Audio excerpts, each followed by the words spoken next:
guys, welcome back to my channel and another video.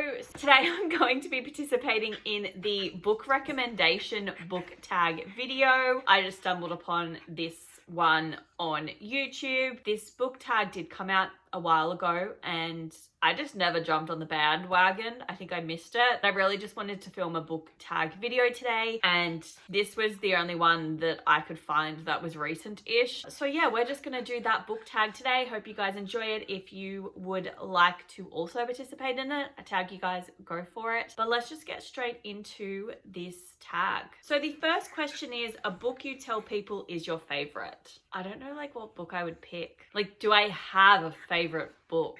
Like, I don't have a favorite. Like, I don't have a favorite book. Who has a favorite book? We're not going well. We're like one book in and I'm already like stressed. I'm just going to pick one that's my favorite at the moment, and that is Love Theoretically by Ali Hazelwood. I read this one a couple months back, I think it came out, and I really loved it. It's my favorite book by Ali Hazelwood. This book focuses on women in STEM. So Elsie, whilst being at college, she is also a fake girlfriend, and one of her favorite clients that she frequently does fake dates with at family events. It turns out that his older brother does also work in the STEM field, and Elsie applies for a role at the college where he works and does his research, and he's very confused because he only knows her as a librarian. And I just thought it was really cute and adorable, and I just loved every second of this novel. So at the moment, this is probably my favorite book I read this year. And then the second question is, a book that is your guilty pleasure. Do I have any?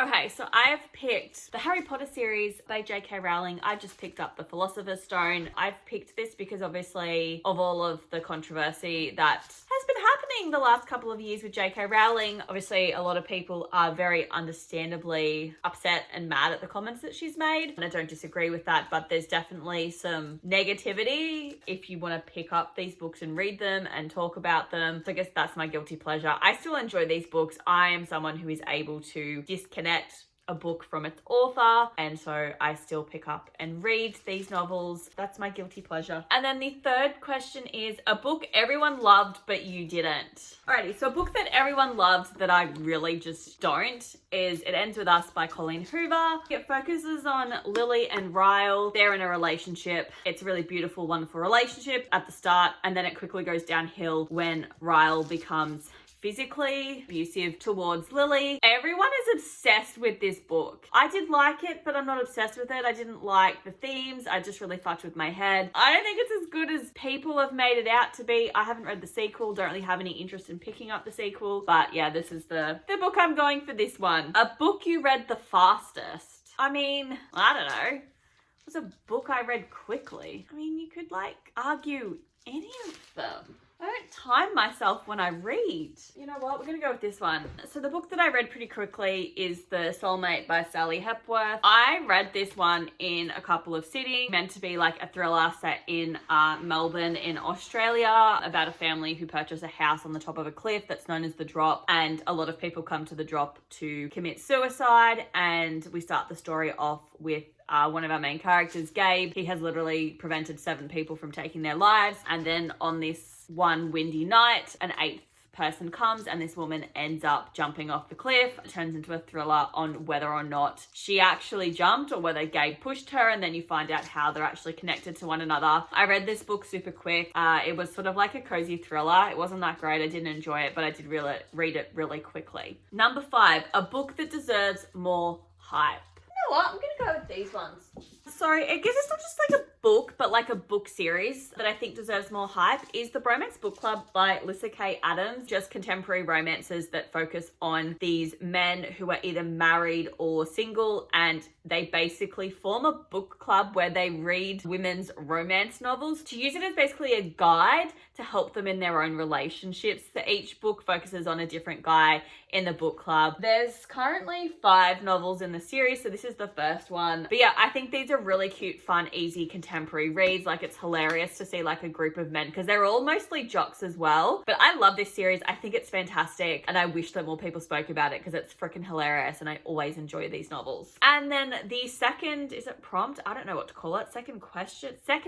We're up to number 6. I can count. A book that is becoming a movie / TV show. I mean, this is the only one I can think of like right now, so we're gonna do that. So it's Percy Jackson and the Olympus is the series, and the first book is The Lightning Thief. Disney have picked up the rights and they have filmed the first season of this. It's coming out in December, I'm pretty sure, which I'm really excited about because they're doing it as a TV show. I loved this series and I thought it was fantastic, so I'm really excited that Disney have picked it up as a TV show, because they're definitely going to have the opportunity to like explore everything that happened in the book properly and not skip over important things. I am really excited to see what they're going to do with it. All of the actors they've brought in just look really good, and I think they're going to do it justice, so I'm really excited to watch that TV show when it comes out. That'll do for that prompt. And then number 7, a book that you have reread the most. See, this is an interesting prompt because I don't reread my books often. Okay, so I think the novel that I have read the most is Twilight by Stephenie Meyer. Yes, I was a Twilight girly. If you're not aware what Twilight is, this is the vampire novel that literally took over the entire world at one point. The Twilight basically focuses on this girl, Bella Swan. She ends up moving to the town of Forks to live with her father because her parents are split, and her mum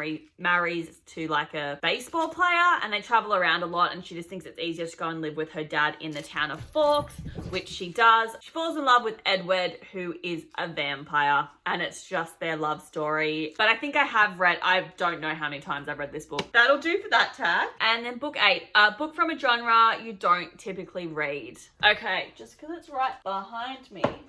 I haven't actually read it yet. Does that matter? So a book from a genre I don't typically read is I'm Glad My Mum Died by Jeanette McCurdy. So this is like a memoir. I do not pick these up, like the memoirs, and read them. I wanted to pick this one up because it had some sort of interesting things coming out. I've heard for the most part people seem to like it, but my best friend really doesn't like it. When a book's titled I'm Glad My Mum Died, I'm gonna pick it up and read it. Even though I have a fantastic relationship with my mum, I just love that title. It's so like cheeky, and I'm like, I want to know why you don't like your mum. And obviously I've seen some of the spoilers about it. For those who don't know, she was in iCarly. She worked for Nickelodeon, and she basically reveals kind of just how shitty working for Nickelodeon seemed to be, and her mum was like terrible to her. Question 9, a book that deserves all the hype it gets.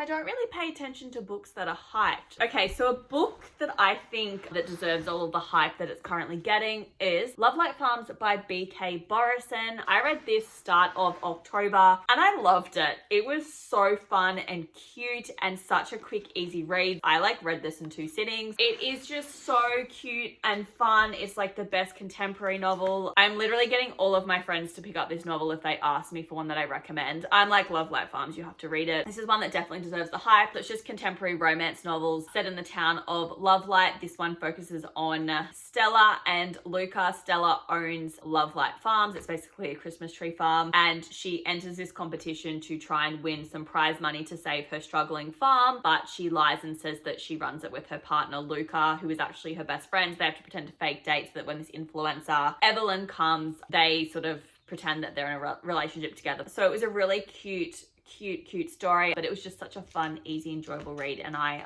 loved it. Number 10, a book that you usually recommend when asked to give a recommendation. I mean, I normally go for Ali Hazelwood at the moment, but I am going to skip her because I've already used her for one of the other prompts. A book you usually recommend when asked to give a recommendation, that is Book Lovers by Emily Henry. You guys know I absolutely love Emily Henry's novels, but Book Lovers is my favorite by her. I loved it. I loved the author, book writing vibes. So we focus on also Nora and Charlie. They're both literary agents in the publishing world. Not that I can remember why, but they both wind up going to this small town where it turns out Charlie's family actually lives and owns a little bookstore that he pops in for the summer to help out with, and Nora goes there with her sister to sort of have a little bit of a vacation. And it's a bit of like an rivals to lovers sort of a novel, and I loved it. I thought it was adorable. I love all of Emily Henry novels. I would recommend all of them. So yeah, that's one that I always recommend. And then number 11, a book that has your favorite characters. I mean, Do I do it? Yeah. So a book that has my favorite characters. I'm doing it more like as a series, but I've just grabbed the first book. That is the Throne of Glass series by Sarah J Maas. I love all of the main characters and the side characters in this series and this world. It is amazing. I loved it. This book had me laughing, cheering, crying. It had it all. It's like my favorite fantasy series of all time. But we do focus on this assassin, Selena, renowned assassin who's been locked up. The king of this world decides that he wants to get himself a champion, and you can literally pick whoever you want. It can be a criminal that's locked up, and they all have to compete with one another to become the king's champion. And the king's son, Dorian, basically decides he wants Selena to be his champion, but she's got to compete. And what happens is some of these competitors start mysteriously dying, and so there's some mystery and stuff. It's like 8 books in this series. It's insane, but it's amazing. It's well worth the read, and I just love all of the characters. So question 12 is a book you wish you could live in, and that is the A Court of Thorns and Roses series, also by Sarah J Maas. I just love this world and the fairies, and I love the found family that we have with Feyre, Rhysand, Cassian, Azriel. I just love it. So this is also a fantasy novel as well, and we focus on Feyre. Her family is starving. They're really poor. She's the youngest of 3 daughters. Her dad is injured and can't do anything. Her older sisters just are focused on being pretty and getting husband, but no one wants to know them. And she basically goes out one day and sees a wolf and kills the wolf. It turns out that that wolf was actually a fairy, was one of this High Lord's guards, and he comes take Feyre back to the fairy world as punishment. That's all I'm going to say about it. It's fantastic. I love it. I enjoyed this series so much. I have read these books quite a lot because I reread them quite frequently. Number 13, a book you thought you would hate but ended up loving. I'm going to pick Things We Never Got Over by Lucy Score. Now, I did start reading this book in March of this year. I got a couple of chapters in, hated it, and put it down. I recently picked it up, and I expected that I was going to hate it, so I basically was forcing myself to read it and pick it up. And I really, really, really enjoyed it. Not one of my favorite books of all time, but I enjoyed it a lot more than I was expecting to, and it focuses on Naomi, who basically the night of her wedding runs away from it because her identical twin sister calls her and is like, I need you to come to this town to talk to me. So the town is called Knockham Out? I don't know if that's how it's pronounced, in Virginia. So she rocks up there. Turns out her sister dragged her there so that she could steal her money and take off in a car because she had to do something, and also leave Naomi to look after her daughter that Naomi didn't know that she was an aunt to. And it's just basically about her finding her footing in this town, looking after her niece, and then she also has to deal with Knox, the local guy who basically runs the town essentially. And it's fun, but there's a lot of deep things going on in this series. But yes, one I expected not to enjoy, and I actually enjoyed it quite a lot. And then question 14 is a book that made you cry, and I don't even need to think about this. Soulmates by Holly Byrne. It's about this whole concept where soulmates are a real thing. However, having a soulmate is actually a bad thing, because when soulmates come near one another and actually interact with one another, basically cause natural disasters in the world. And so there's this whole government agency or something like that that is dedicated to tracking these sort of natural disasters that occur to determine if it's because 2 people who are soulmates have interacted with one another. Poppy and Noah are our main characters who are actually soulmates, and this book was just so heartbreaking because you're literally rooting for them to get together and then discovering that they can't be together, because if they do, they will literally end the world. And it was just so devastating the entire time. I'm just like, fuck it. Just end the world. I don't care. Just get together. Just kill everyone. It's fine. It was such an interesting take on love. It forever altered my brain in a way that I don't think I can articulate. But I cried hysterically through this book, and I love it so much. I don't know if I will ever be able to pick it up because of the amount of hysterical tears I cried during the end of this book. But definitely give it a go if you're interested. It's fantastic, and I can't recommend it enough. Okay, and question 15, which is also the final question in this tag, a book you wish you could read for the first time. Oh, I pulled out so many of my favorite books. Damn.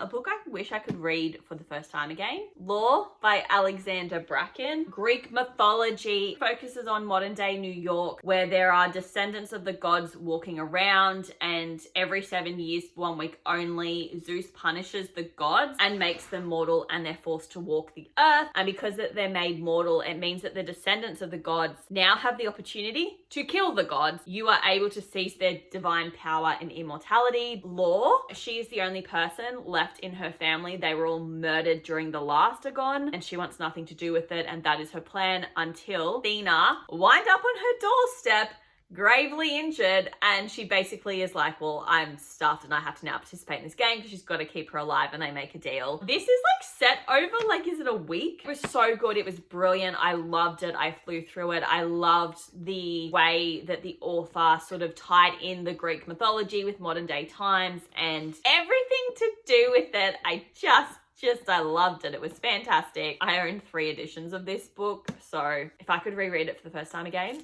I would love it. Alrighty, so that is the book recommendation tag, but I hope you guys enjoyed this video. If you did, please hit that like button and feel free to subscribe if you haven't already, and I will see you guys in my next video. Bye!